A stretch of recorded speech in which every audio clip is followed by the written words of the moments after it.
My name is Victoria Sterling, and at 31 I just sold my fintech company for $65 million, yet somehow I'm still considered the family failure. Last month, my grandmother's letter arrived via certified mail stating I was no longer welcome at Sterling Manor, our ancestral estate. What she didn't anticipate was my response. 10 days later, my entire family stood speechless in the marble lobby of their beloved Ashford Grand Hotel, staring at the new proprietor me before I explain how I transformed from family outcast to hotel owner in just over a week. Let me tell you about the Sterling legacy and why money sometimes can't buy acceptance, but it can certainly buy revenge.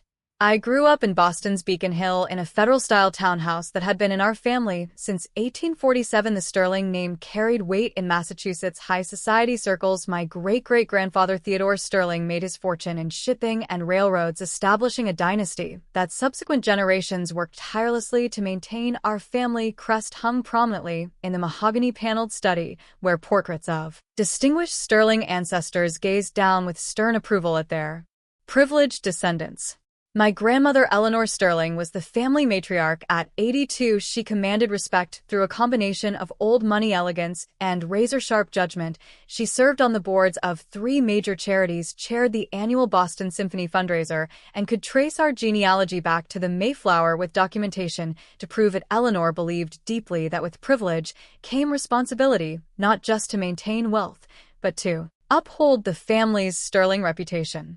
My father, Charles Sterling, followed the expected path: Harvard Business School, then joining Sterling and Associates, the investment firm my great-grandfather founded. He spent his career managing old New England money for families like ours, maintaining careful portfolios that prioritized stability over aggressive growth. My mother, Catherine, came from equally prestigious stock Cabot, who'd graduated from Wellesley before dedicating herself to charity work and social obligations. She organized museum galas with military precision and could navigate Boston society politics with diplomatic finesse.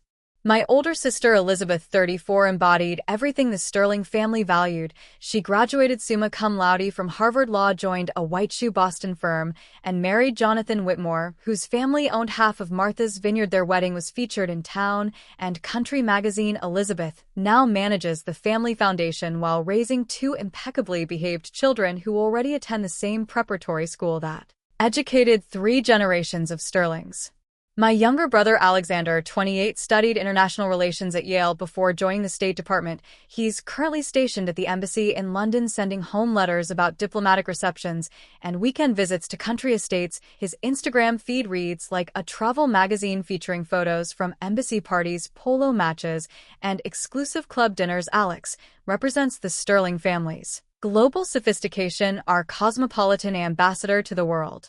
Then there's me, the middle child, who never quite fit the predetermined Sterling mold. I questioned family traditions during formal dinners. I wore vintage band t-shirts instead of the pearls and cashmere expected at family gatherings. I showed interest in startups and technology when everyone else discussed conservative investments and established institutions. Victoria, why must you always challenge everything, became my grandmother's constant refrain throughout my teens and 20s. I attended Harvard like my siblings, but studied computer science instead of the liberal arts my family preferred. During my junior year, I became fascinated with blockchain technology and cryptocurrency, seeing potential in financial innovation that my traditionally minded family dismissed as speculation and volatility. When I announced plans to start a cryptocurrency exchange after graduation, you would have thought I'd declared intentions to join a commune. The intervention happened during Christmas dinner 2018 at Sterling Manor, our family's country estate in the Berkshires. The conversation around our antique dining table grew heated. As I explained my business plan, my father set down his wine glass with deliberate force. Victoria, this cryptocurrency nonsense is exactly that nonsense you're talking about: digital play money that could disappear overnight. Real wealth comes from tangible assets, real estate, established companies, government bonds. My grandmother dabbed her lips with a monogrammed napkin. The Sterling name has represented financial prudence for over a century. We don't gamble with untested technologies. We build lasting value through time-honored investment principles. Your great-grandfather would be appalled at this reckless speculation masquerading as innovation. Elizabeth leaned forward with her lawyer's precision. Even if this technology has potential, which is questionable, the regulatory environment is completely uncertain. You could face legal liability, reputational damage, or complete financial loss. Is temporary entrepreneurial excitement worth risking the family's standing? Alexander called in from London via video, added his diplomatic perspective. International markets view cryptocurrency with extreme skepticism, associating it with money laundering, tax evasion, and financial instability. As a Sterling family member, your business activities reflect on all of us professionally and personally. Nobody supported my vision. Nobody saw the potential I was describing. They viewed my passion as reckless rebellion against family wisdom, a dangerous departure from proven Sterling investment strategies. That night, I packed my bags and moved into a small Cambridge apartment near MIT, where I could immerse myself in the tech community that understood my excitement about blockchain innovation. For 6 years, I worked 18-hour days, living on ramen and coffee, building Sterling crypto exchange from nothing. I collaborated with brilliant developers, navigated complex regulatory requirements, and survived 3 near-bankruptcy experiences before SC became the most trusted cryptocurrency platform for institutional investors. Last year, Goldman Sachs acquired us for $65 million, validating everything I'd believed about blockchain's potential. The Boston Globe ran a front-page feature about the acquisition. Forbes named me to their fintech leaders list. Former Harvard classmates who'd ignored my calls during lean years suddenly wanted to reconnect, and my family, they sent a group text saying, "Congratulations on your fortunate timing," as if 6 years of relentless work had been winning a lottery ticket. Last Christmas marked my first time home since the acquisition. Grandmother insisted I attend, probably because several of her social circle friends had mentioned the newspaper articles about me. "This is Victoria." She introduced me to guests at her annual holiday party, our granddaughter, who finally found success in that computer field she'd been pursuing. Later that evening, my father cornered me in the study's smart exit strategy. He said, "Though cryptocurrency remains highly volatile, you were wise to cash out when you did. These digital trends tend to be cyclical, bubbles always burst eventually. You should speak with our family financial advisor about converting those gains into traditional investments." Elizabeth asked if I planned to buy a proper Beacon Hill residence, now that I could afford one, while Alexander suggested I consider donating significantly to Harvard's computer science program to establish the family's presence in technology education. None of them understood that I wasn't trying to buy my way back into their world. I was building my own. Despite everything, some naive part of me still yearned for their genuine approval. I wanted them to see my success as legitimate on its own terms, not just fortunate timing in a speculative market. I thought perhaps my financial achievement would finally translate into recognition they couldn't dismiss or minimize. I was completely wrong. For 40 years, the Sterling family has spent 3 weeks every August at the Ashford Grand Hotel in Newport, Rhode Island. The tradition began in 1985 when my grandfather received his first major inheritance and decided our family deserved accommodations befitting our elevated status. The Ashford Grand isn't just any hotel, it's a Gilded Age masterpiece built in 1889 by railroad magnate Cornelius Ashford. The hotel sits majestically on Bellevue Avenue among Newport's famous mansions, overlooking the Atlantic Ocean from perfectly manicured grounds. The architecture combines Second Empire and colonial revival styles, with a distinctive mansard roof tower and elaborate stonework details that speak to an era when American industrialists built monuments to their success. The crown jewel of our annual stay is the Sterling family suite, a 4-bedroom oceanfront accommodation with period furnishings, original hardwood floors, and a private terrace overlooking the famous cliff walk. My grandmother claimed it the first year because it offered the best natural light for her morning correspondence and optimal views for entertaining other distinguished hotel guests. Those early Ashford Grand vacations felt magical to young me. My usually stern father would relax his rigid schedule, teaching us to sail in Newport Harbor, while my mother would soften her social formality, allowing us to explore the hotel's hidden staircases and servant passages. Like excited children, my grandmother would regale us with stories about the original hotel guests and their lavish lifestyle during America's Gilded Age.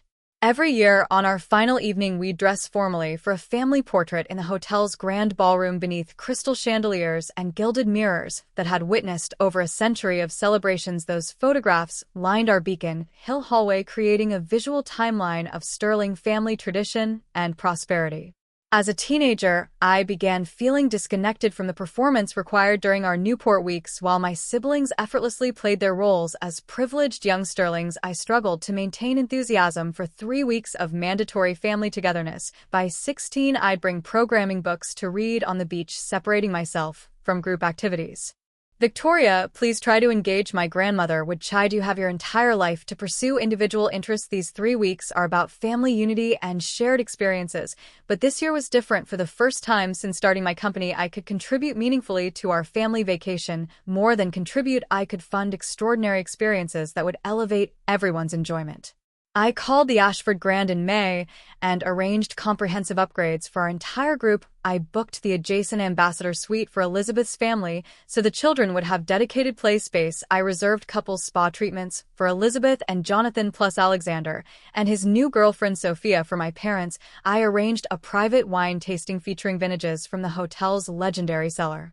The centerpiece of my plan was my grandmother's 82nd birthday celebration. I commissioned a custom piece of jewelry from Tiffany, a sapphire and diamond necklace inspired by the original Ashford family jewels. It cost $45,000 and required 4 months to create. I had it presented in a vintage jewelry box that matched the period aesthetics my grandmother treasured.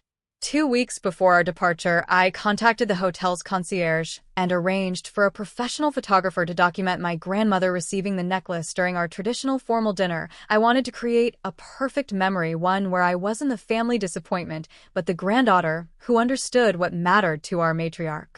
I spent thousands on an appropriate Newport wardrobe, selecting pieces my grandmother would appreciate: elegant day dresses suitable for afternoon tea, classic evening wear for formal dinners, and even the strand of pearls she'd been suggesting I acquire since college graduation. I researched activities everyone would enjoy, from sailing excursions for my father and Alexander to a private art tour of the mansions for my mother. The night before departure, I called my college roommate Maya, the one person who'd supported me through the startup years. I think this vacation will change everything, I told her, carefully packing my new clothes into leather luggage. They can't ignore my success anymore. I'm funding the entire 3 weeks. Maya hesitated. Harper, you know money won't fix your relationship with them, right? They've been dismissing your choices for years. This is different. I insisted. I'm demonstrating success in terms they can understand, a gesture that speaks their language of tradition and family legacy. Maya's voice carried concern. Just manage your expectations. People don't change overnight, even when presented with impressive bank statements. I dismissed her worries. You'll see, this is the vacation where they finally accept me as an equal. I had even arranged first-class transportation for everyone as a surprise, imagining their reactions when they discovered the upgraded travel arrangements, the private car service to the airport, the first-class tickets I'd purchased without mentioning my role. I went to sleep that night feeling optimistic, my new Hermes luggage packed and ready, the Tiffany box secured safely inside. The morning of our departure, I was in my Cambridge apartment doing final preparations when my phone rang with a call from my grandmother. Assuming she wanted to coordinate travel timing, I answered cheerfully, expecting gratitude for the upcoming surprises. Victoria, her voice was crisp and formal. We need to discuss the Newport arrangements. What arrangements, grandmother? The hotel confirmations are all set, and I've planned some wonderful surprises for everyone. After considerable family discussion, we decided it would be inappropriate for you to join us at the Ashford Grand this year. Your recent publicity has created complications we prefer to avoid. I felt the blood drain from my face. What do you mean inappropriate? I've already arranged everything, paid for the upgraded accommodations, planned Dad's favorite wine tasting. That's precisely the problem, dear. Your excessive spending and public attention have become disruptive. This is supposed to be our private family time, not an opportunity for you to display your newfound wealth. But grandmother, I wanted to treat everyone, to make this year special for your birthday. Exactly the issue, Victoria. You're attempting to alter family traditions that have remained consistent for decades. The Ashford Grand represents continuity and understated elegance, not ostentatious displays of recent fortune. I sank onto my sofa, still holding the phone. Recent fortune, as if 6 years of relentless work had been winning a scratch ticket. Can I speak with my parents? Surely they'd understand my intentions. Your father and I are in complete agreement, she replied crisply. This decision isn't open for debate. We've already adjusted the hotel reservations to reflect the revised guest list. Elizabeth called an hour later, her voice strained with artificial sympathy. Vic, you have to understand this. From our perspective, your cryptocurrency success has attracted so much media attention. Grandmother's friends keep asking questions about digital money and technology investments. It's becoming exhausting to explain. So you're punishing me for being successful, exactly. I managed. Elizabeth sighed, not punishing anyone, but when the Whitmore family asks why our daughter is suddenly funding lavish hotel upgrades while their son struggles with student loans, it creates awkward conversations we'd prefer to avoid. Alexander's call came from London, his diplomatic training evident in his careful word choice. Sis, I understand this feels harsh, but maybe stepping back this year would demonstrate maturity, letting the family enjoy traditional vacation time without feeling obligated to acknowledge your generous gestures might actually strengthen relationships long term. My final hope rested with my parents. Surely they'd recognize how hurtful this exclusion felt when my mother called. Her voice carried the tone she used for declining unwanted social invitations. Victoria, darling, perhaps this is an opportunity for you to plan your own sophisticated vacation, somewhere more suited to your current lifestyle. The Ashford Grand is lovely, but rather traditional for someone with your modern sensibilities. That evening I sat in my apartment surrounded by Newport vacation clothes I'd never wear, staring at the Tiffany box containing a gift that suddenly seemed desperate, an expensive bid for approval from people who couldn't even bear my presence at their precious family tradition. I'd spent 6 years building something extraordinary, proving my vision correct, becoming financially independent beyond anything my risk-averse family had ever achieved. Still, it wasn't enough to earn me a place at their table. The rejection cut deeper than any business setback I'd weathered. You can develop resilience against professional criticism, but family exclusion penetrates every defense you've built. As I opened an expensive bottle of champagne I'd planned to share with my grandmother, a thought occurred to me. My money couldn't purchase their acceptance, but it could buy something else they'd never anticipated. What if the Sterling family matriarch isn't the only one who can make decisions about family traditions? Maya nearly dropped her mimosa when I called her 2 days after my grandmother's pronouncement. We were brunching at our favorite North End cafe, while weekend crowds bustled around our sidewalk table. Banned from the family vacation via certified letter, she shook her head. That's beyond cold, that's absolutely glacial. What's your plan now? Solo trip to Tuscany, you've earned it. After building that company from nothing? I don't know, I've barely left my apartment since the call came. Maya studied my expression, then laughed suddenly. You know what would be legendary? You should buy the hotel. I stared at her, then let out a bitter laugh. Right, just purchase the Ashford Grand. Why not? I have money now, might as well use it for maximum dramatic impact. Maya's eyes widened. Wait, I was joking, but actually, why not? You have the resources now. Harper might as well make a statement they'll never forget. When I returned home, I found myself Googling Ashford Grand Hotel ownership history. To my amazement, a recent hospitality industry article appeared. Ashford Grand Hotel ownership transition rumors. Property may enter market for first time. Since 1962, the current owners, the Morrison family, were apparently considering offers after 3 generations of stewardship. My heart raced. This couldn't be coincidence. It felt like the universe presenting an opportunity for the most expensive revenge plot in Sterling family history. I called my financial advisor, Nathan, immediately. Victoria, it's Sunday morning. He answered, surprised. Why are you calling? About liquidating investments on the weekend. How quickly can I access $15 million in liquid capital? I asked without preamble. Silence. Then, Victoria, what's happening? Are you in some kind of financial trouble? The opposite. I think I've found the investment opportunity of a lifetime. How soon can we meet? Monday morning. Nathan sat across from me in his downtown Boston office, reviewing hospitality industry reports I'd compiled overnight. Victoria, a luxury hotel, especially a historic property like this, requires expertise you don't possess. The operational complexity alone, maintenance costs, staffing, regulatory requirements. It's completely outside your background. I know. I interrupted, sliding property valuation documents across his desk, but the current owners have maintained detailed financial records. The property is undervalued because they've prioritized historical preservation over revenue optimization. There's enormous potential for modernization. Nathan frowned. Even assuming the property is available, this would represent a massive portion of your net worth concentrated in a single illiquid asset. For someone your age, $20 million isn't as much as it sounds for lifetime financial security. I don't need to purchase outright, I replied. I can structure financing for part of the acquisition, and this has nothing to do with your family's annual vacation there. Nathan raised an eyebrow. Maya must have mentioned our conversation to her husband, who Worked at Nathan's firm. I met his gaze directly. It's a sound business decision with significant personal benefits. By that afternoon, I had approval to liquidate enough assets to make a competitive cash offer. I chartered a flight to Providence that evening, determined to assess the property before my family's departure for Newport. The next morning, I met Harrison Morrison at the Ashford Grand. He was in his 60s with silver hair and kind eyes that reflected decades of hospitality experience. "Miss Sterling," he said as we shook hands in the ornate lobby, "your family has been coming here for 40 years now. Your grandmother always requests the Sterling family suite, claims it has the best morning light in the entire hotel."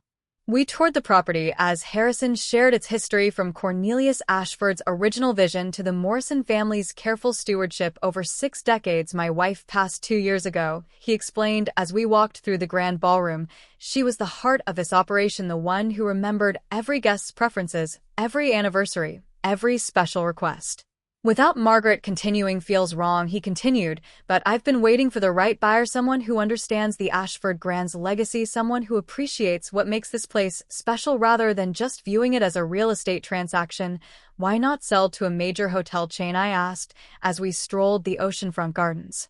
"We've had offers. Marriott, Hilton, Four Seasons. They'd certainly pay top dollar, but they'd get the character, standardize everything. Our repeat guests come here for the unique experience, like your family. 40 years of memories in the same suite." I felt a pang at that. 40 years of memories I was now excluded from.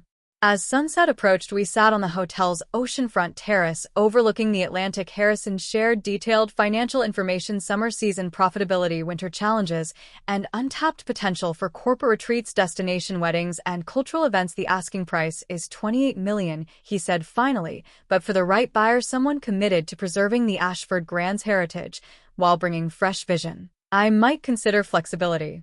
That night I stayed in the Sterling family suite, the same accommodation my family would occupy in just 4 days. I walked through the familiar rooms, running my hands along antique furniture, standing on the private terrace where we'd taken decades of family photographs. Instead of sadness, I felt growing determination.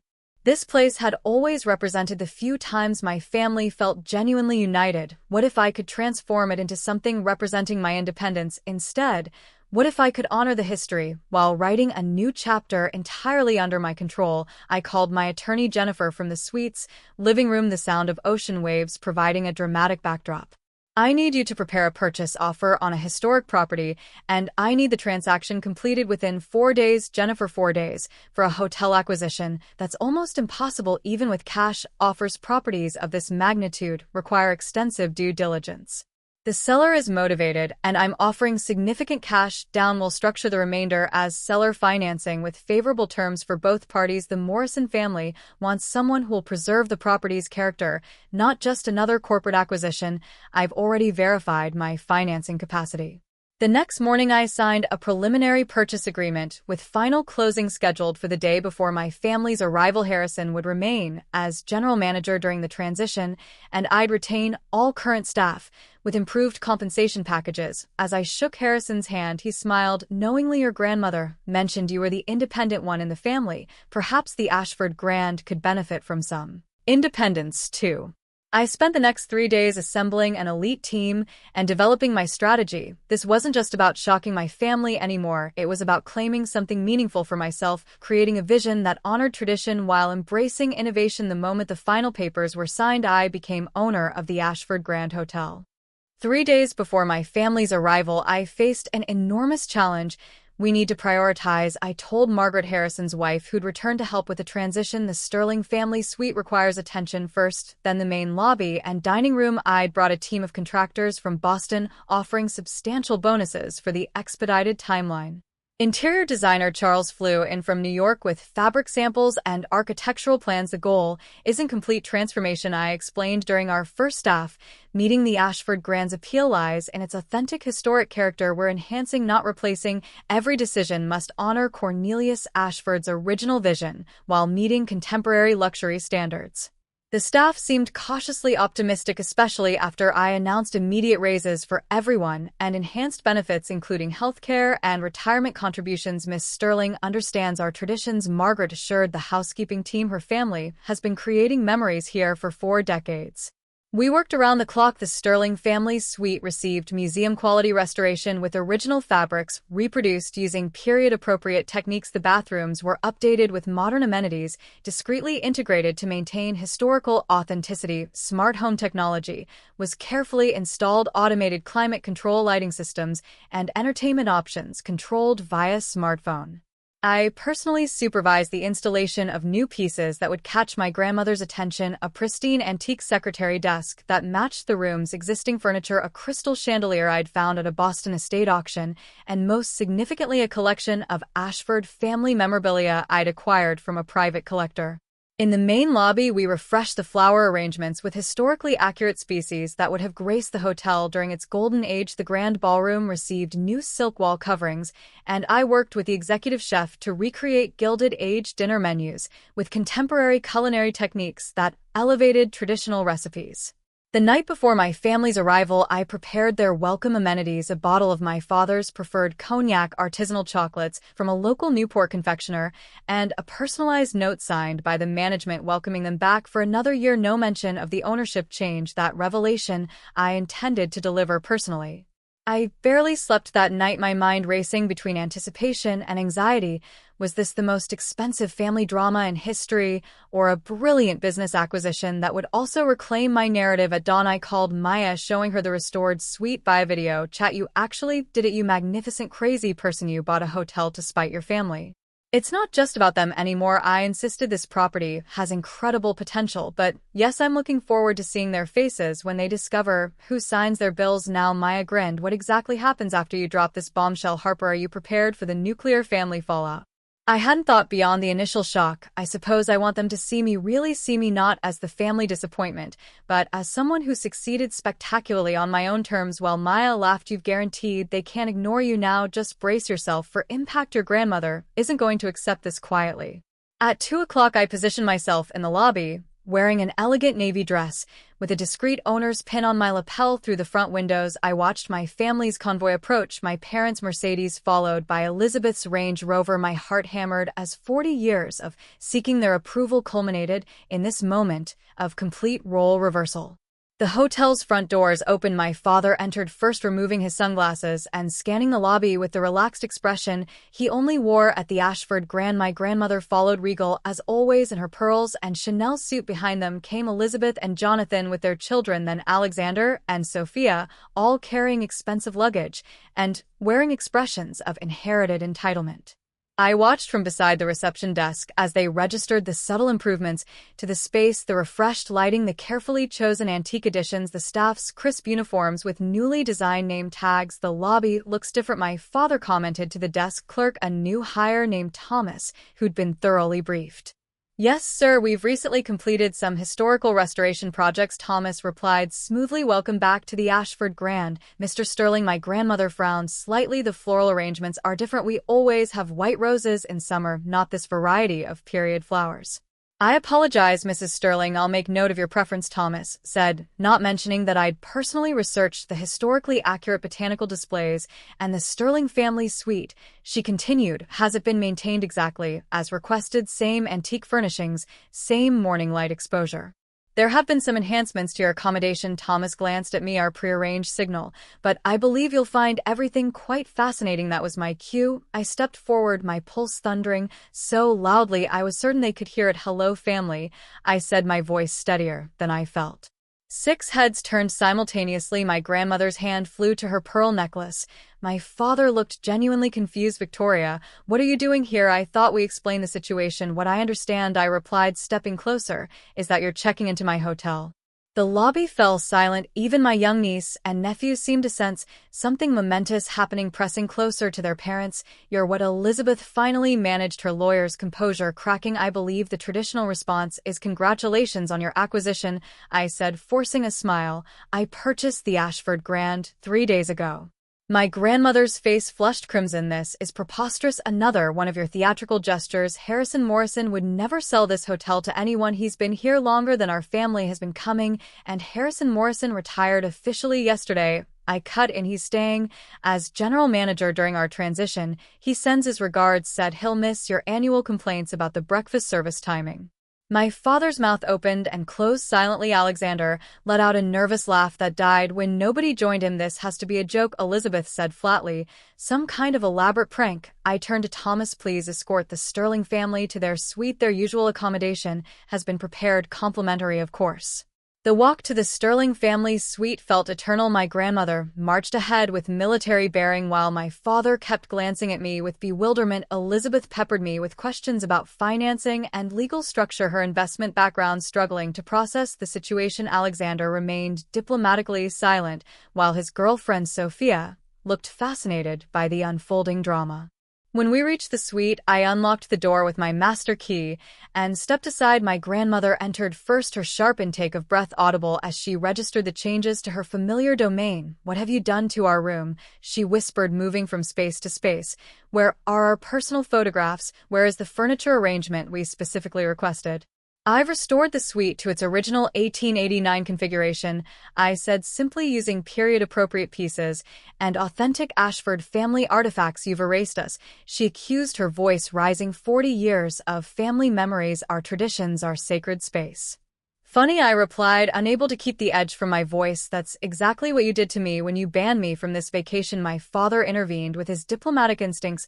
Let's discuss this calmly over dinner. Everyone needs time to process this unexpected development.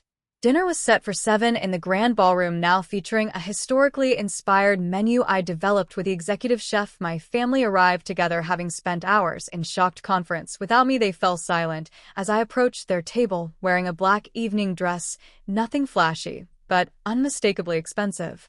I took the liberty of selecting wines from our 1889 vintage collection, I said, gesturing to the open bottles. Happy birthday, early Dad. Since we're all here together, Victoria, my grandmother began. Immediately, this charade has gone far enough, whatever point you're trying to make. Eleanor, my father surprised everyone by cutting her off. He turned to me. Victoria, how did you manage this acquisition? The property must have cost nearly $30 million, I supplied, though I negotiated favorable seller financing terms. The Morrison family wanted someone committed to historical preservation rather than corporate standardization. Alexander choked on his wine. Even with diplomatic salaries, he'd never encountered numbers that large. But your company's sale after taxes and paying your team, Elizabeth's financial mind was calculating, this represents most of your liquid net worth. A sound investment. I acknowledge the Ashford Grand has been undervalued because the previous owners prioritized preservation over profit maximization. There's enormous potential for corporate retreats, destination weddings, and off-season cultural programming. You spent your entire fortune on a personal vendetta, my grandmother said, because we suggested one family vacation without complications. The table fell silent as servers brought our appetizers, locally sourced ingredients prepared with techniques that honored both historical recipes and contemporary culinary innovation. This isn't about your vacation ban, I said carefully, though we all knew that wasn't entirely true. This is about me recognizing value in something you've taken for granted for 4 decades. So you're going to operate a luxury hotel now? Elizabeth finally spoke, skepticism evident in every word. With no hospitality experience after one technology exit, you think you can transition into a completely different industry? Before I could respond, my father surprised me again. She built a financial technology company from nothing with no experience in that sector either, he said quietly. Perhaps we should reconsider our tendency to underestimate Victoria's capabilities. My grandmother's silverware clattered against her plate. Alexander's eyebrows rose. I stared at my father, momentarily speechless. The remainder of dinner unfolded with tense conversation about hotel operations, my restoration plans, and careful avoidance of the deeper emotional issues beneath the surface. My grandmother picked at her food, making occasional cutting remarks about the menu modifications. Alexander seemed torn between diplomatic neutrality and curiosity about my business strategy. As dessert was served, my grandmother abruptly stood. I find I've lost my appetite. Charles, are you returning to the suite? My father shook his head. I'd like to continue my conversation with Victoria. I'll join you later. After she left, uncomfortable silence settled over the table. One by one, the others made excuses, until only my father and I remained. He swirled the vintage cognac, studying it in the candlelight. You know, I started at the investment firm as a junior analyst. This was news to me. I thought you joined directly after Harvard Business School. He smiled ruefully. That's the story your grandmother prefers. When you left law school to start your cryptocurrency company, it terrified me, he continued. I saw my daughter rejecting the security I'd spent my career building for you. But what I didn't understand then was that you were following the same entrepreneurial spirit that built our family's original fortune. Theodore Sterling started with nothing to just determination and willingness to take calculated risks.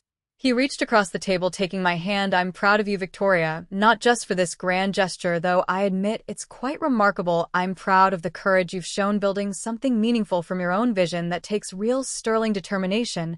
Why didn't you ever say anything? I asked, my throat tight, when I needed support, when everyone was criticizing my choices. Cowardice, partly, he admitted, and partly because I convinced myself you needed to prove yourself independently the way Theodore did. But I was wrong. I should have supported your vision from the beginning. He squeezed my hand. This place, you owning it somehow feels appropriate. You always saw possibilities here that the rest of us missed. How so? I asked. For your grandmother, it represented social status. For your siblings, tradition. For me, it was weekly escape from business pressures. He looked at me thoughtfully. But you always saw the potential. Even as a child, you'd explore every corner, talk to the staff, learn how everything functioned. Before we parted, he embraced me genuinely, not the obligatory family hug we'd shared recently. I think I'll enjoy having my daughter as my host, he said with warmth, especially if you keep selecting these exceptional vintages. The remaining days of my family's vacation unfolded with complex dynamics. My grandmother maintained dignified distance, taking meals in the suite rather than joining others in the dining room. But even her resistance showed cracks when other guests repeatedly complimented the hotel's restoration, often within her earshot. My father's birthday celebration became a turning point. I'd maintained my original plan for a private evening cruise aboard the hotel's restored 1920s yacht. As we sailed along Newport's coastline, the catering staff serving historically inspired seafood dishes, genuine warmth began emerging in our family interactions. When the moment came to present his gift, I felt unexpectedly nervous. The Tiffany box seemed suddenly inadequate compared to purchasing an entire hotel. I had this commission months ago, I explained, handing him the jewelry box before everything happened. He opened it carefully, his eyes widening at the sapphire and diamond cufflinks nestled inside. He turned them over to read the engraving, his initials, and the Ashford Grand's founding date. Victoria, this is, he paused, clearly moved. Absolutely perfect, thank you. For the first time in memory, I saw my father genuinely emotional. He carefully put on the cufflinks, then embraced me. This means everything. Later that evening, as we returned to harbor, Alexander approached me at the yacht's stern. So, he began awkwardly, how's the transition going? Operating a historic hotel must involve incredible complexity, steep learning curve. I admitted the hospitality industry operates completely differently than technology. I'm learning everything from scratch.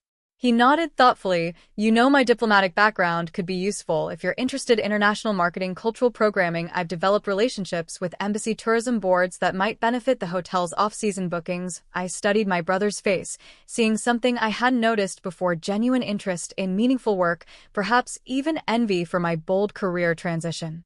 Actually, I said, I could use someone with your expertise. The hotel's international presence is virtually non-existent. There's enormous potential for cultural exchange programs, diplomatic retreats, European travel partnerships. A spark lit in Alexander's eyes, the same excitement I'd felt building my cryptocurrency exchange. I could review our international opportunities while I'm here, give you some preliminary recommendations. By the next morning, Alexander had commandeered a desk in the hotel office, laptop open, researching international hospitality trends. Already deep in conversation with the marketing team, he looked more engaged than I'd seen him in years. Elizabeth proved more challenging maintaining professional distance until our third day. She overheard two guests discussing the hotel's restoration. The previous decor was so outdated, one woman told her friend over afternoon tea. Whoever managed this renovation has exceptional taste. The way they've honored the original architecture while adding contemporary luxury is masterful. Later, Elizabeth approached me hesitantly. The antique desk in our suite, who selected that piece? I worked with a preservation specialist, but made the final choice, I replied, bracing for criticism. She nodded slowly. It's really beautiful the way you've maintained historical integrity while improving functionality. She paused, looking uncomfortable. This is actually quite impressive.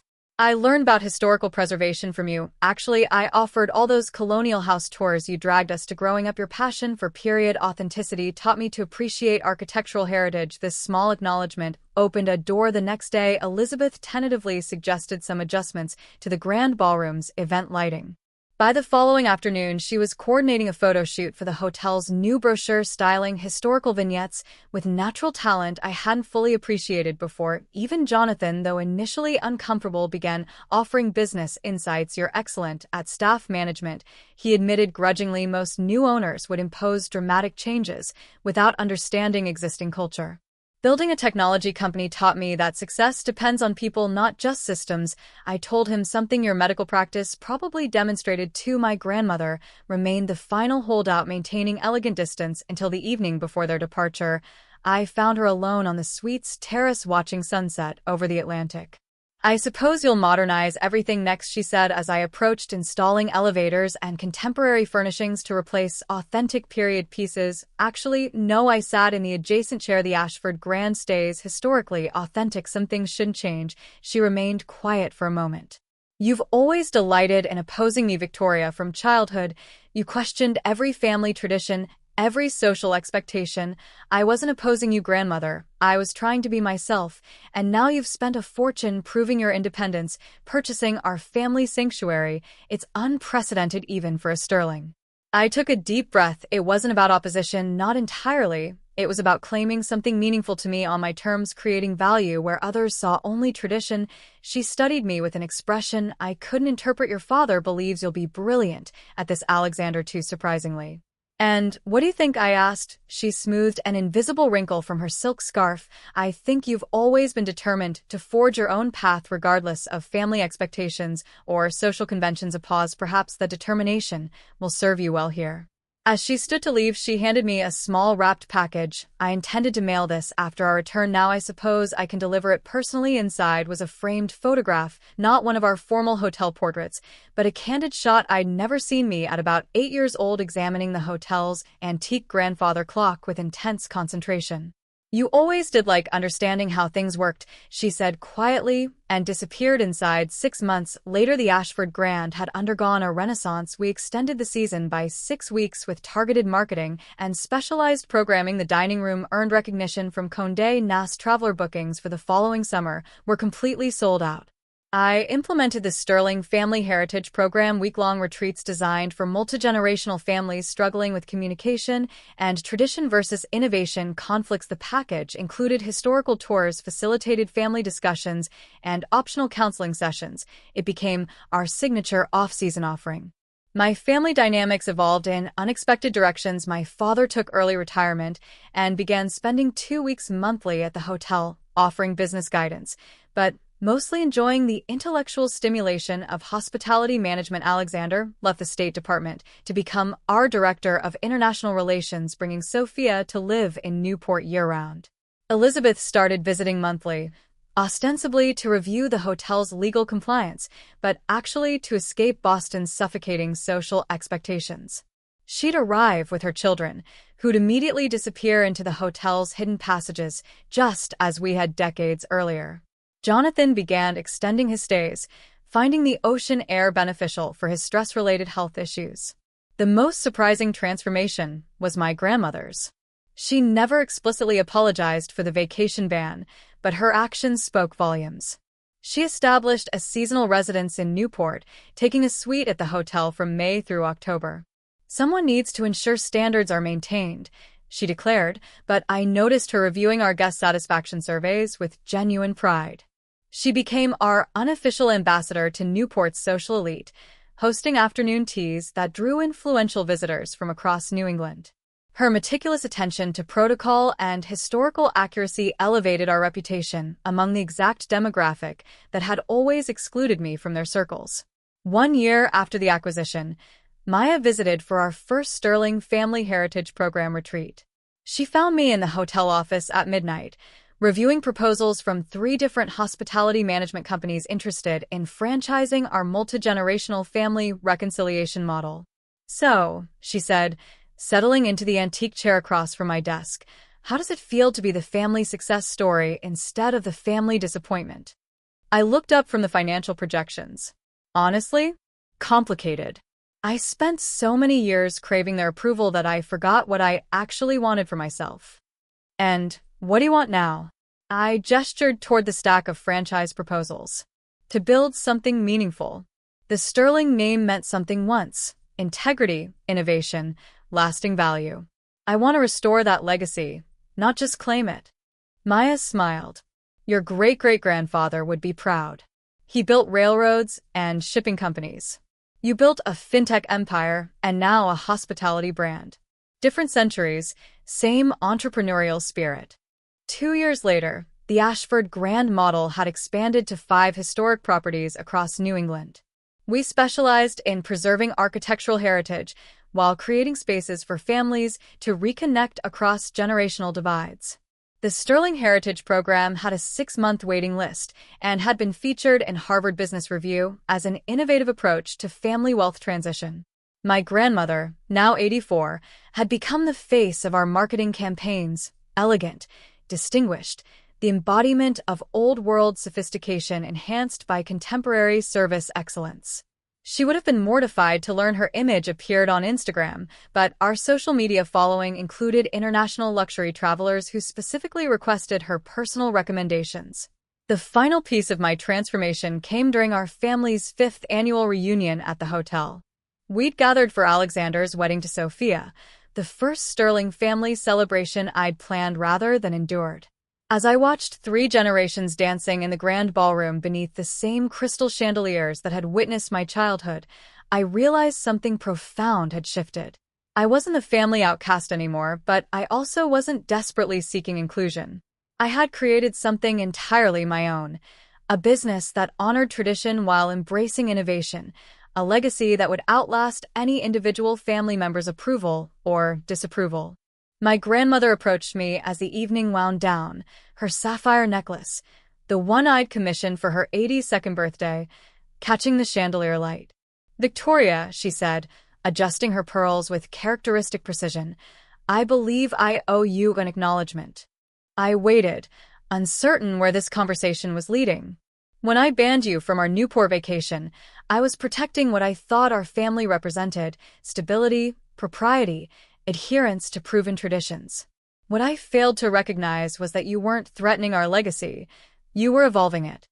She gestured toward the ballroom, where Elizabeth's children were teaching Alexander's stepchildren the waltz while my parents slow danced nearby. This place, what you've created here, honors everything the Sterling name has always meant while building something unprecedented. That takes courage I'm not certain I possessed at your age. It wasn't quite an apology, but from Eleanor Sterling, it was revolutionary acknowledgement. The family failure, I said quietly, seems to have found her place after all. My grandmother's smile was barely perceptible but genuine. The family failure, my dear, was never the failure. She was simply the first to recognize that true success requires the courage to disappoint others while remaining true to yourself. As I stood in the grand ballroom that night, surrounded by family members who had once dismissed my dreams, I realized that purchasing the Ashford Grand hadn't been about revenge after all. It had been about creating a space where all of us, the traditionalists and the innovators, the diplomats and the entrepreneurs, could coexist and thrive. The Sterling legacy would continue, but it would be broader, more inclusive, more genuinely representative of what success could look like in the 21st century. And that legacy would be built not on inherited privilege or social expectations, but on the willingness to take risks, create value, and never stop believing in the possibility of transformation. My name is Victoria Sterling, and at 33, I'm no longer the family failure. I'm the family future.